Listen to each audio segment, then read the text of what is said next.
Hello, and welcome to Exploring the American Frontier. My name is Steven, and today we are going to be reviewing Pennsylvania history and the Monongahela Indian peoples and cultures. So let's not waste any time. Let's go ahead and begin. Not much is known about the Monongahelan people. In fact, in 1635, it seems as if their culture has just disappeared into thin air. But left behind is the remnants of this great culture. So I hope you spend the next 15 minutes with me and discover the Monongahela people of the western Pennsylvania region and the history that they left behind.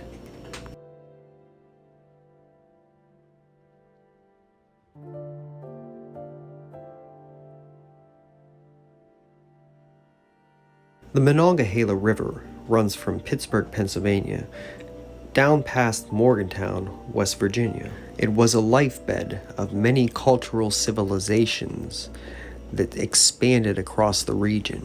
But who were the Monongahela people? And how can we prove who they were? And the best way we can answer this is through archaeological research. And through that, we can discover what their daily life was like, where did they live, what did they eat, and where? What kind of technology did they have? Did they have an organized government? What were their trade policies like? And how were they buried?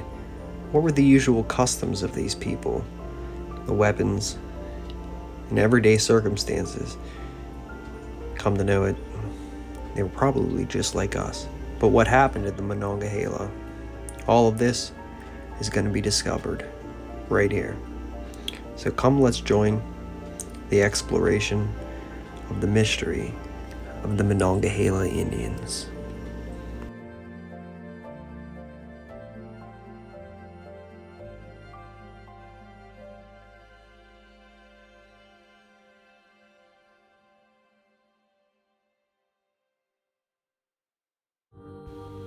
Who were the Monongahela? Many years ago, in the area we now call Pennsylvania, lived a Native American group known as the Monongahela. They inhabited southwestern Pennsylvania and nearby areas between 400 and 1,000 years ago. Because there are no Monongahela alive today to tell us what they called themselves, archaeologists gave them their name after the Monongahela River. The Monongahela you'll learn about here lived in Somerset County, Pennsylvania area from about 900 AD to 1400 AD.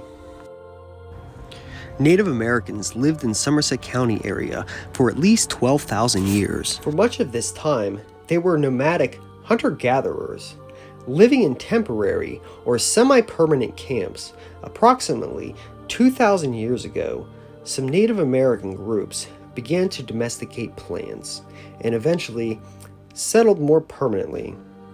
However, no permanent villages existed in Somerset County until the Monongahela settled in the area about 1,000 years ago. Since historic documents do not tell us about the Monongahela, archaeology is the only way that we can learn about them.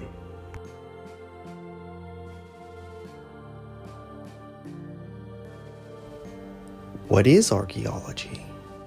Information about the Monongahela is being gathered and analyzed by archaeologists. Archaeology is the study of human past through the examination of artifacts and patterns found in the ground. Archaeologists study cultures dating from tens of thousands of years ago to the present. Many tools help us find clues about our past cultures. The tools used to excavate sites include trowels and shovels to carefully excavate the ground, dental picks to clean away dirt from fragile artifacts and bones, brushes to sweep away the dirt, dustpans to collect loose dirt, screens to sift the dirt and find artifacts, measuring tapes to record the location of artifacts and features, surveying transits on record the location of the sites and make maps, cameras to keep a photographic record of the excavation sites. Archaeology is a lot of work, but it's definitely worth it. If you want to explore into the past, sometimes you have to get your hands dirty.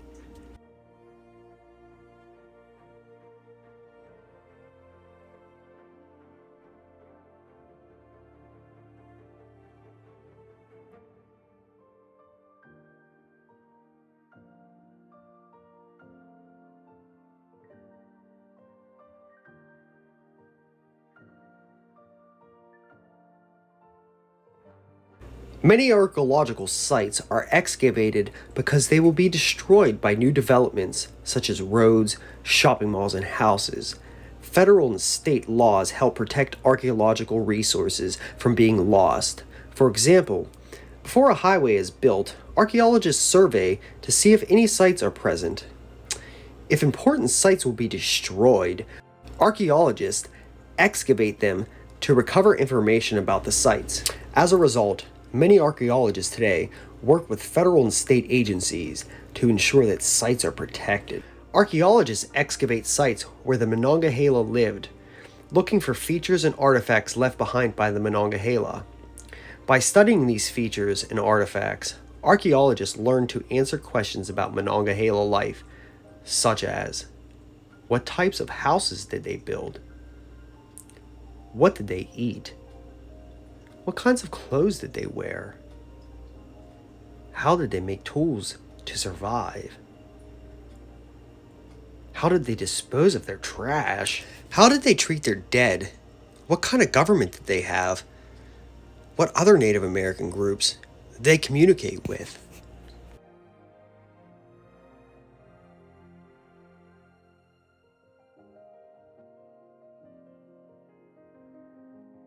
So what was life like for the Monongahela people?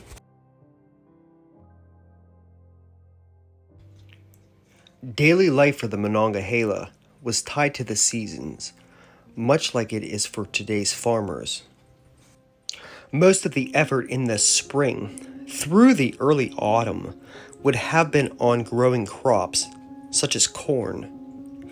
Men, women, and children participated in the planting and harvesting of crops, but the women and children, the elderly, were responsible for tending to the crops during the growing season. Trips away from the village were also necessary to hunt, gather wild plants, and collect materials to make houses and tools. Men were responsible for most of the hunting, although, as with many of life's daily chores, cooperation of everyone was needed. Men and women butchered the animals, and women were responsible for preserving meat for the winter months and preparing food for meals. As much as time was spent gathering wild plants and foods as was spent as hunting. Women were responsible for gathering wild fruits, nuts, and plants, though children and men may have helped in that as well.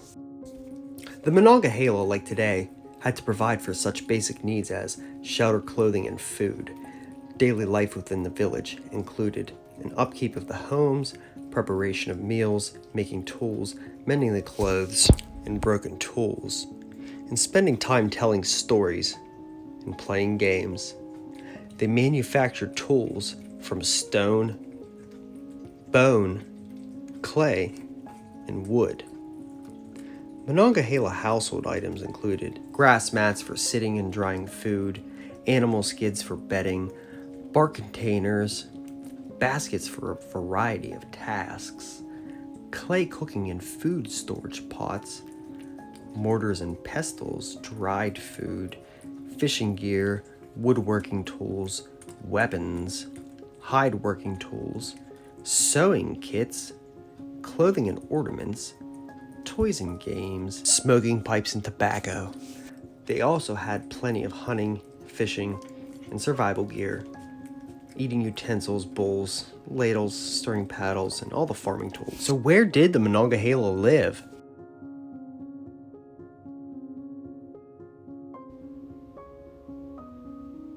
The Monongahela lived in round dome-shaped houses, 9 to 30 feet in diameter. To build houses for shelter, they had special tools to cut the wood and dig holes in the ground to support the wood frames of the houses. They would have to use stone axes to cut down small trees for house posts and sharp knives to trim the posts. These houses were made by cutting down small trees and pushing the cut end into the ground. The trees were put into the ground in a large circle. Then the tops were bent together and tied. Archaeologists know the houses were round because of the pattern the rotted poles left in the ground. Also, the early European settlers in the parts of the country documented what they saw, which helps archaeologists understand and interpret what they find. Poles were then bent around the outside of the frame to make the house more stable. Large pieces of tree bark were cut and placed over the frame, like shingles on a roof, for protection against bad weather. A hole was left at the top of the roof to allow smoke from the campfire to escape from the house.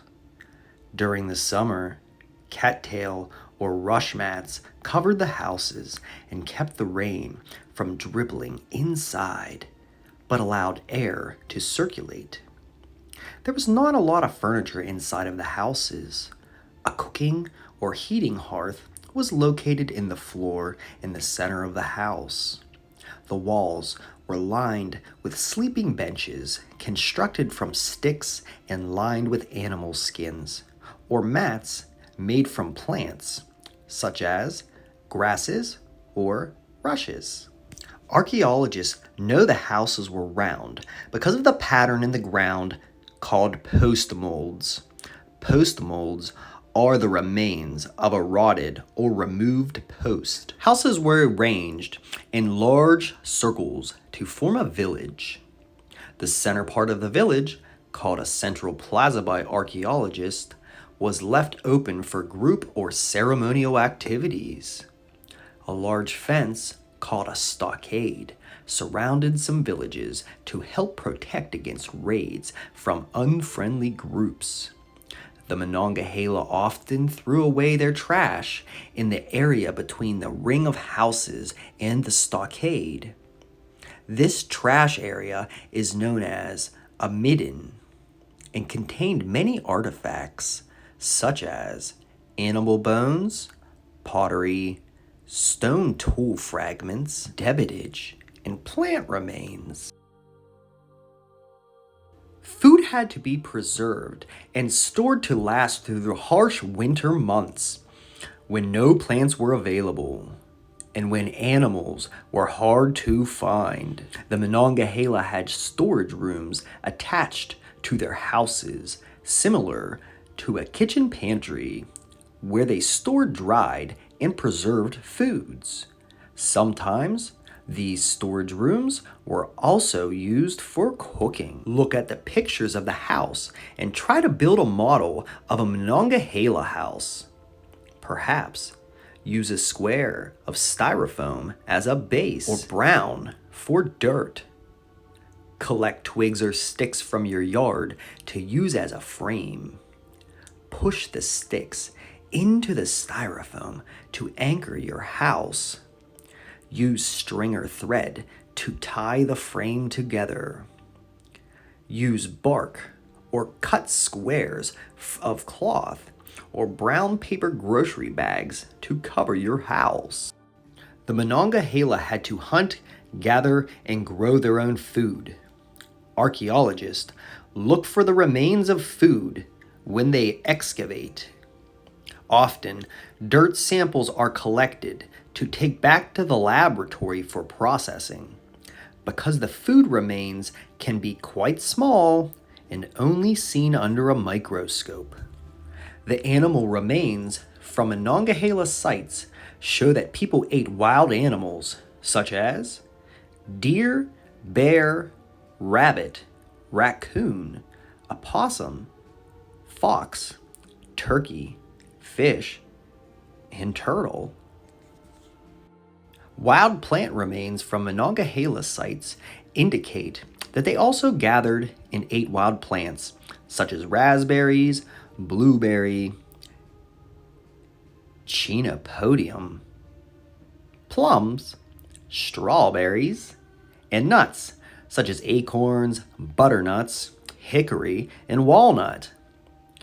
Growing crops for food was one of the most important aspects of Monongahela culture, and improved crops including corn, beans, squash, and sunflower. Archaeological evidence for these foods includes burnt plant remains as well as charred residue from cooking pots. What did they wear? Archaeologists don't know what the Monongahela wore because clothing does not preserve in the ground, but they can make some very good guesses based on what the early Europeans saw when they came to the New World. Deerskins were probably the main form of clothing. Men wore moccasins. Leggings, and breechcloths made from animal skins. And in the colder weather, they wore shirts made from animal skin and robes with animal fur. Women also wore moccasins and short skirt in the warmer months, and deerskin dresses and robes during the colder months.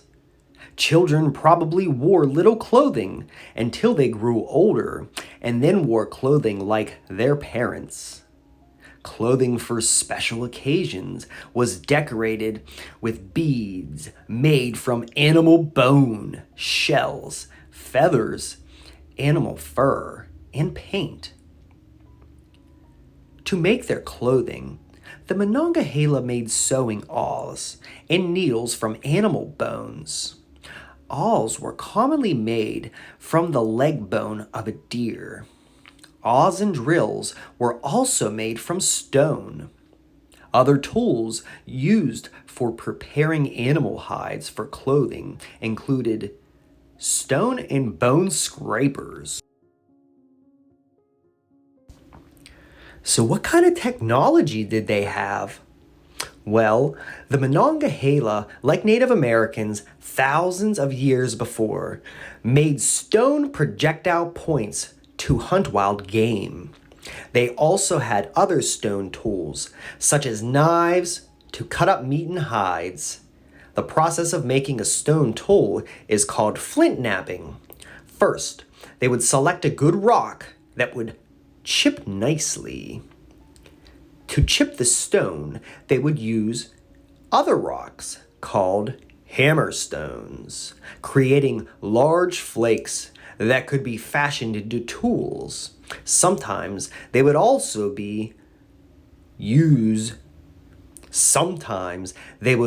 use wood, antler, or bone to further refine the edges of the tools. Clay pots were used for cooking and storage. To make the pots, the Monongahela found good clay and usually added a temper to make the clay stronger. They built the pots from hand by using coils, slabs, or pinching the clay to get the form they wanted. Then they would paddle the pot to bond the clay, thin the walls evenly, and further shape the vessel. The paddle was usually wrapped with cord, leaving an impression of cord in the clay. Sometimes they would also decorate the pots with designs incised into the clay. The pot was then fired in a pit or an open-air fire to make it hard and ready for use. The suggested activity of pottery making. Build a model cooking pot from clay using the picture here as a guide. You can try mixing a little sand to the clay for temper. Build the pot by cooling or pinching it into a bowl shape. Decorate it by wrapping cord around a wooden spoon and gently paddling the clay. Also, you can use a stick or your fingernail to make decorative lines and mark in the clay. Did they have a government? The Monongahela did not have a complex government like today, with presidents or queens. Instead, the Monongahela had what is referred to as an equalitarian society, where everyone had a say in how the village was run. Archaeologists know this because the houses within the village were similar in size. Most houses had their own food storage, and there were no obvious differences in the way people were buried. This tells archaeologists that each household controlled its own resources. Though cooperation between families was necessary for the good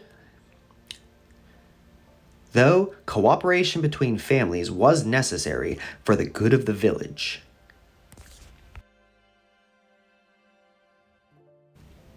Did they trade with other Native American groups? Historically known Native American trails in the Meyersdale area may have been used by the Monongahela for trading with outside groups. Such trails include the Turkey Foot Path, which may have connected the Meyersdale area with other river valleys. These trails were probably the same ones used for hundreds of years by prehistoric Native American groups. The Monongahela traded with Native American groups all around them. Archaeologists know this because they find stone flakes and tools made from rocks from faraway parts of the country. Since it was too far for the Monongahela to travel by foot, special items were traded between many Native American groups. Also, when archaeologists excavate a site, they often find large numbers of stone flakes that can be found locally, while stones that come from far away is present in smaller numbers. Objects that were traded were highly valued because of their rarity, and some may have held special ceremonial meaning.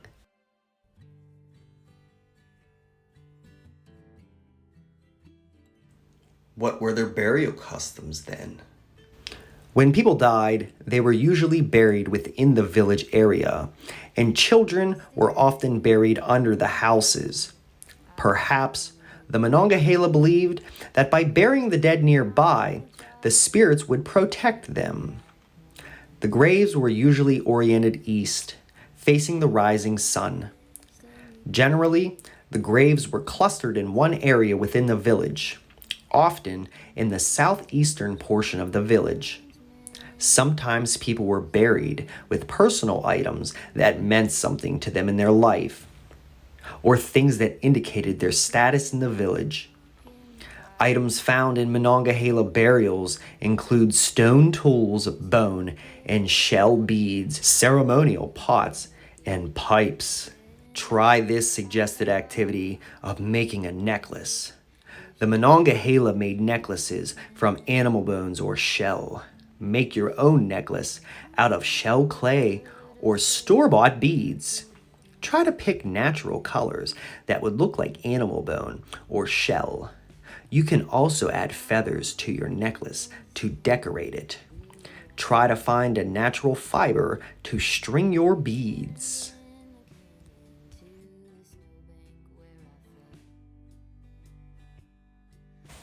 Okay then, what happened to the Monongahela? Well, no one knows exactly what happened to the Monongahela in the Meyersdale area. Archaeologists do know that by about AD 1400, the Monongahela had left the Meyersdale area. Further west in southwestern Pennsylvania, the Monongahela culture lasted until around AD 1625. The Meyersdale Monongahela could have moved west and joined the Monongahela groups, or could have moved elsewhere and joined other Native American groups. In order to solve the mystery of the Monongahela, archaeologists continue to study the Monongahela sites to answer many questions. In order to solve the mystery of the Monongahela, archaeologists continue to study Monongahela sites to answer many questions. Where did the Monongahela come from? What language did they speak? What was their religion? What was their social structure? How did the Monongahela sites in the area relate to one another? How did the Monongahela interact with other Native Americans? Are they related to any Native American groups today? Why did they leave the Somerset County area? Did they leave because of environmental stress? Did they leave due to warfare?